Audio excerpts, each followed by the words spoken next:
Hey there, hello, hello there. It's Jeff Cutter Diamond welcoming you to another Degrassi poll video. This poll video, I set up something a while ago, a couple of weeks ago, that said I wanted to know what the biggest Degrassi Karen was, and I got 6 suggestions. So obviously, I put a top 6 in and all that. So it was very popular, 329 votes. First place got 136 votes, if you must know, and last place got 1 vote. I know that's kind of weird because usually when I do a final poll, at least every option gets at least 3 or 4 votes. But yeah, so I could just do a top 5. I might as well just do top 5 because sixth place actually was Maya's mom with 1 vote. So like it wouldn't be fair. I mean, Maya's mom wasn't really a Karen. She was more of an anti-Karen who basically didn't support um, Maya that much. Anyhow, so let's go with the ranking. So number 5 on the list, who took 5th place with 23 votes out of 329, was Zoe's mom. Now, why was she a Karen? Well, based on the fact that, Zoe got kicked off of a reality show and she was an actress and all that, season 13, Zoe did some bad things and Principal Simpson wasn't too happy with it. I mean, Zoe threw coffee on Mr. Perino. I mean, a lot of us think, Perino must have deserved it and all that. I kind of would agree, but that's neither here or there or anywhere. Regardless, Zoe's mom tries to make excuses for Zoe's behavior by saying she has a learning disability and all that. I mean, Zoe did have a learning disability. Like, Zoe's mom was right, but Zoe's mom probably using that as an excuse to get Zoe out of trouble. And let's not forget about Zoe's mom managing to finagle things when Maya is upset over Zoe stealing Miles. She writes a song about Zoe, gets into deep trouble, and Zoe cries crocodile tears, especially with the fact that Zoe cyberbullied Maya, and Maya was just trying to retaliate with that. And then Maya got in trouble, put into the remedial room for the rest of the year, as it seemed. Simpson didn't really help her out, and that was kind of pathetic.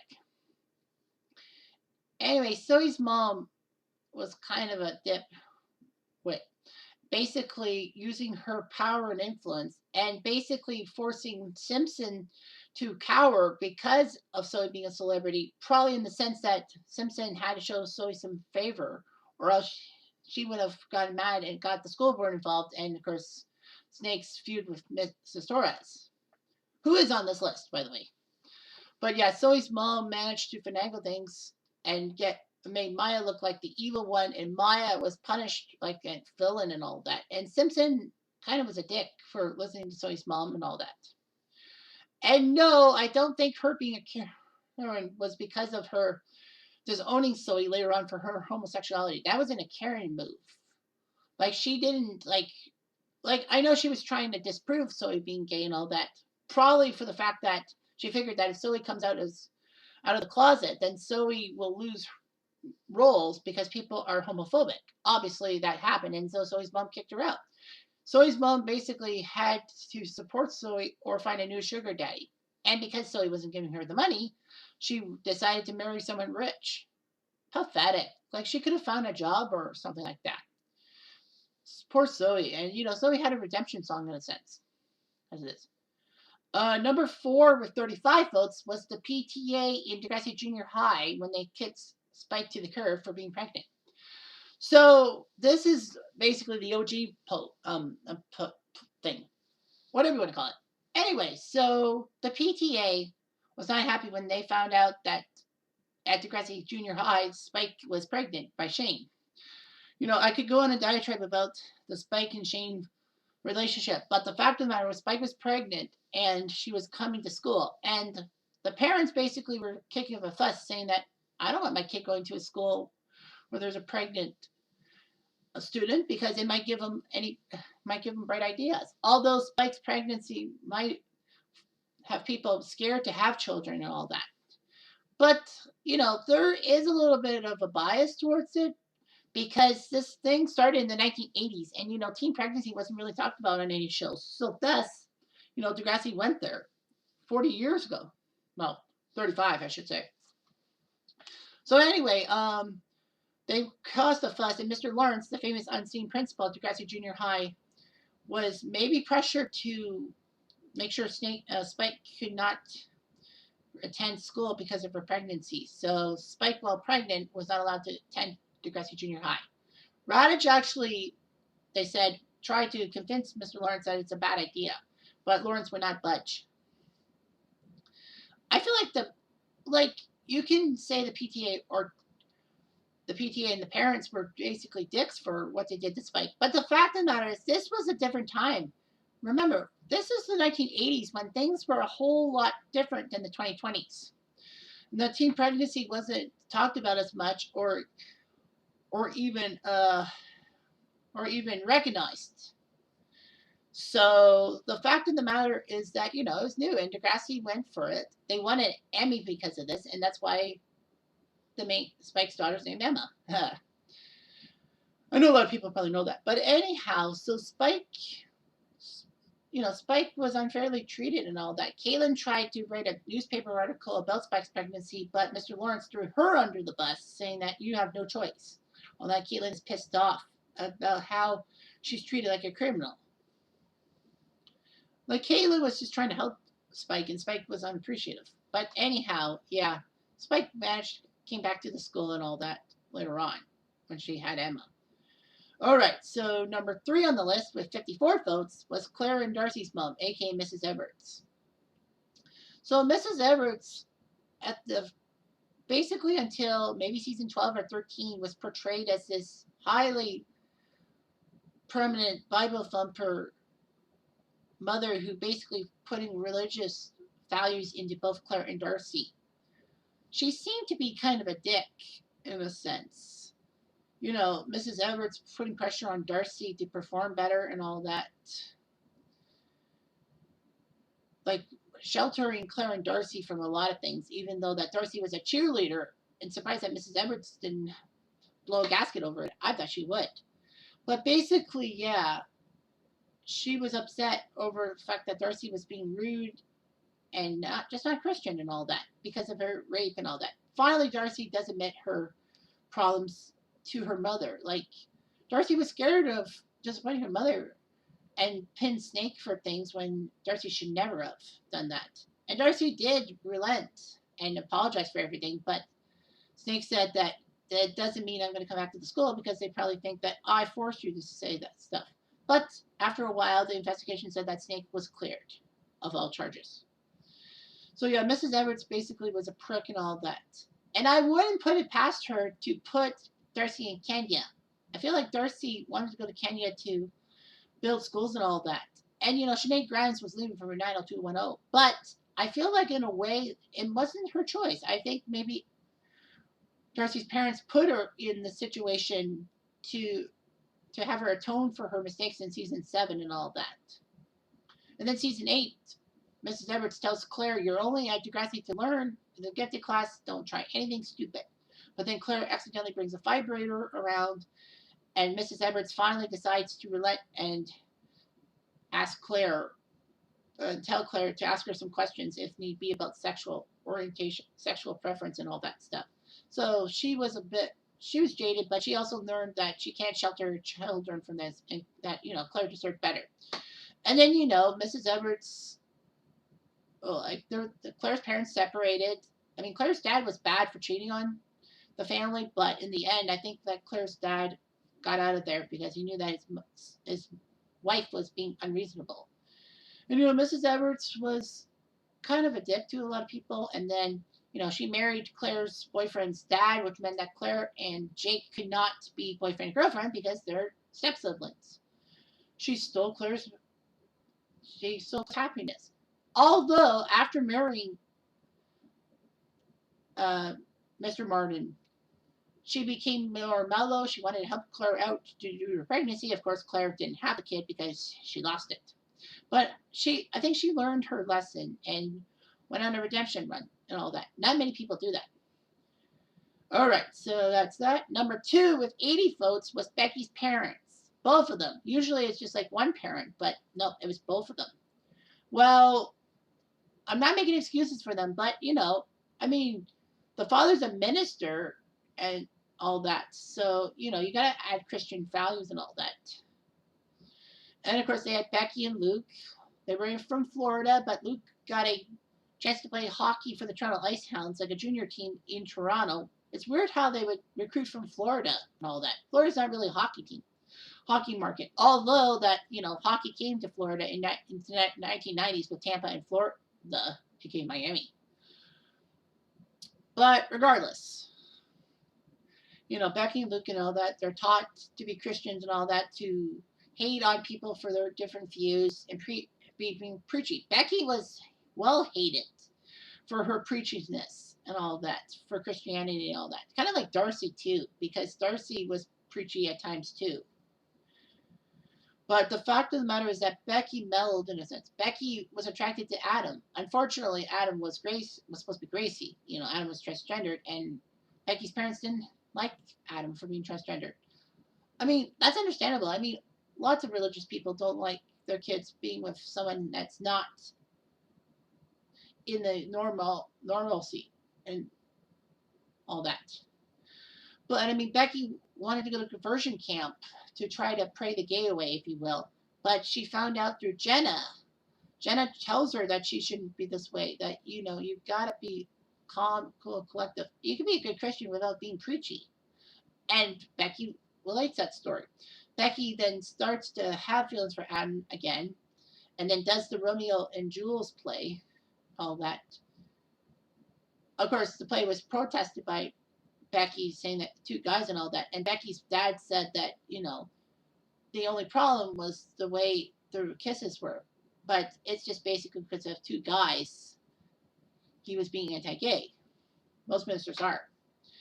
Anyhow, so Becky's parents, that wasn't the worst of it. The worst of it for Becky's parents was when Luke was accused of raping Zoe and all that with his friend. And Becky found evidence that Luke was there. So the parents decide they have to push Becky to protect Luke for the sake of the family. Becky's like, but he's guilty in a sense. She said, and I have to tell the truth and all that. And they said, well, you have an honor to thing. You got to do it for the family. And Becky doesn't know what to do. She runs away from her first court appearance, then finally gets back, but the parents still want her to lie. Becky's like, I can't lie. And Luke basically said that Becky's his best ally and tells Becky about a story how she lost her grandmother's ring and Luke covered up for her. But Becky said, that's true, but the next day I came to profess my guilt because that's what I do. And Luke tells her about this stuff. So Becky decides to testify against Luke. Luke's put in juvie for 2 years. Her parents basically, quote unquote, disown her and all that.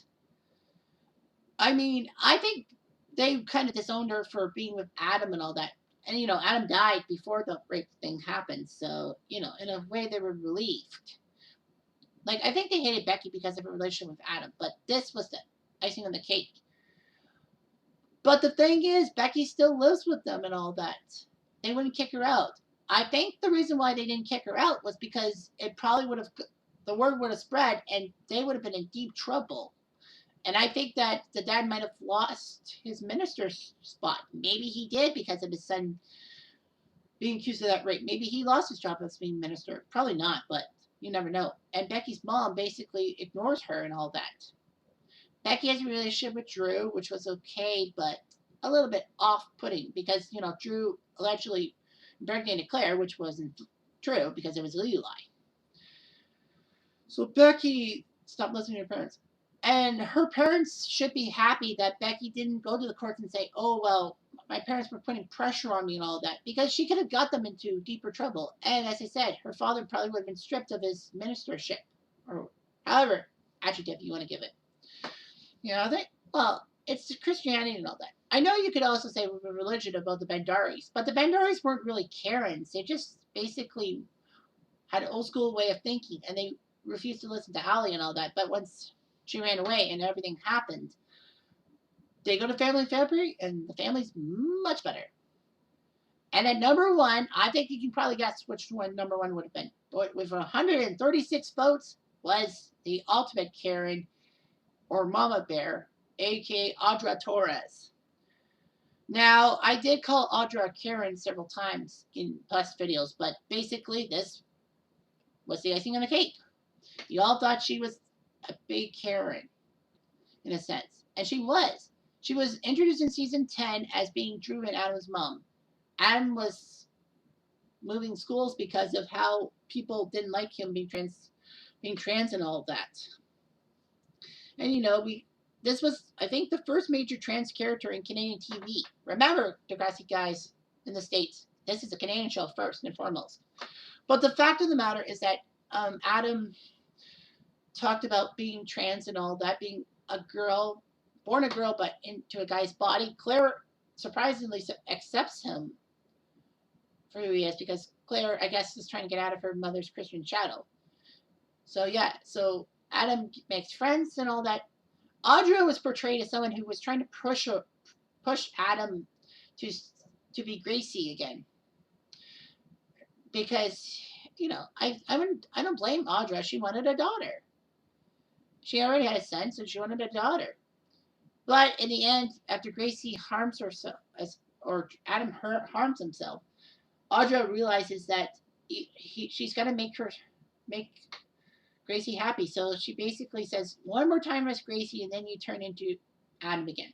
I think she did it for her parents' benefits because her parents basically might push her Audra too much, and Audra's pushing her agenda on Drew and Adam. But Audra came around. It took a while, but she came along. But the big thing is about Drew. Drew wanted to be quarterback of the Degrassi football team. Okay, but O'Reilly's there. Drew got Riley in trouble for hazing and all that, and people thought that Drew was out for Riley's stuff and basically used Riley's homosexuality against him to get the quarterback spot. But no, Riley hazed him. He got kicked off the football team by Simpson. And the fact of the matter was that, Drew said that it wasn't because of his sexuality. It was just because I wanted to be quarterback. I couldn't fit in.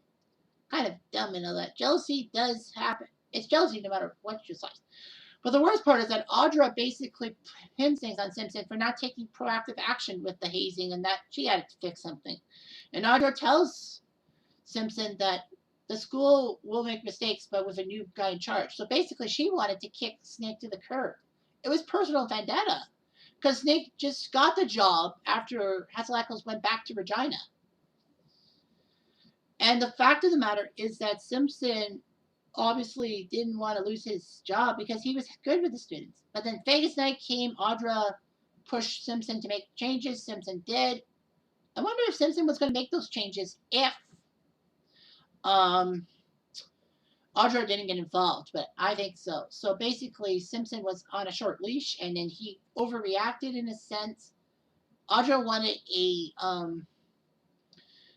seminar for girls and all that, for how their bodies are and all that. She basically punishes Ali and Bianca for stuff and leaves Drew alone. Drew was being a dick and all that, and I think Drew took advantage of his mother's overprotectiveness and basically knew he could do whatever he wanted, and Audra would have his back. Kind of pathetic, don't you think? But anyhow, Audra was a pain in Simpson's side, and Simpson basically was doing everything he can to keep his job and all that. I would argue that, if it wasn't for Audra being a dick and all that, I think Simpson would have been a better principal. But yeah, Audra was kind of an idiot and all that. And in season 12, she blamed Bianca for why Adam got shot by Vince. Because remember, Drew and Bianca accidentally caused Anton's death, who was Vince's right-hand person in the gang. And Vince wanted to hurt Bianca. Well, Drew took the fall for Bianca because Bianca figured she was not going to get a fair trial because of the judge. I think that the police were after her. So I hated Bianca because I thought she was just using Drew like a fiddle to get what she wanted.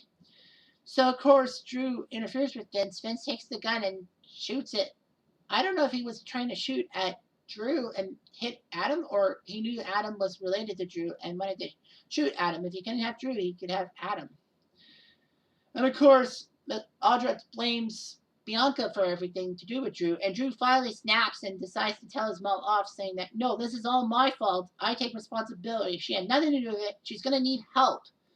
With her court case, she's going to need help in general. Because she could be targeted by Vince when he comes out of jail. And then all of a sudden, Audra protects Bianca and all that. And in a sense, makes Bianca better. So much so that Drew lost Bianca. So Audra may have turned it around on Drew. I wonder if Audra, by helping Bianca out and kind of getting Bianca to dump off Drew, was kind of a revenge for Drew actually standing up to her. I wonder that. I mean, and in season 14, she was kind of a Karen for all the right reasons. Because when Drew got in trouble for his promposal and was told to sit out the prom, Drew does. But then Audra says that, you're the student council president. You got to be at the prom. But Drew says, but I got in trouble. And Audra says, you got to help him with the prom. After all, the boat was misbooked. It was a year after it should have happened. But anyway, Drew decides to use this push and get the stuff from the school to decorate the dot for the prom. Pill's not too happy about it.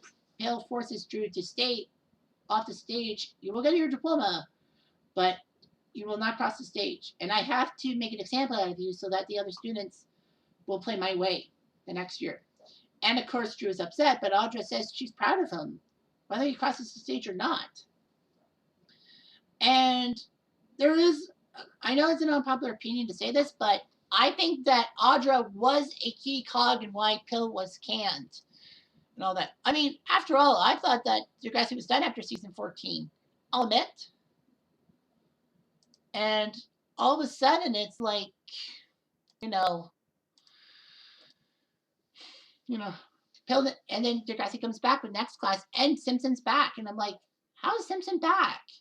But I feel in a way they were going to allow Simpson to come back because he didn't have much to do with the Degrassi nude situation. Like he said, he was ignorant and it worked. But I think that Pill probably killed her chances to come back because Audra, she's one of the key cogs of the school board, and basically she could have the power of authority to tell her higher ups about Pill's policies, and Pill was doomed. I think Audra had something to do with it too, like it or not. Because Audra couldn't can Pill, but she could help can her. And I mean, Audra did know about Pill's policies and all that. Audra had a hunch. That's why she goaded Drew into helping the school out with the prom mistakes and all that. Because I think she knew. And I think Audra knew that Drew wasn't lying about Pill's pushiness and ego, in a sense. Did Pill have the biggest ego of being a principal? Considering the other options, no. I think Shep beat her in rating ego, and Raj was third. But yeah, I think it's close. But I think that Shep, because of his raw mentality, cost him dearly.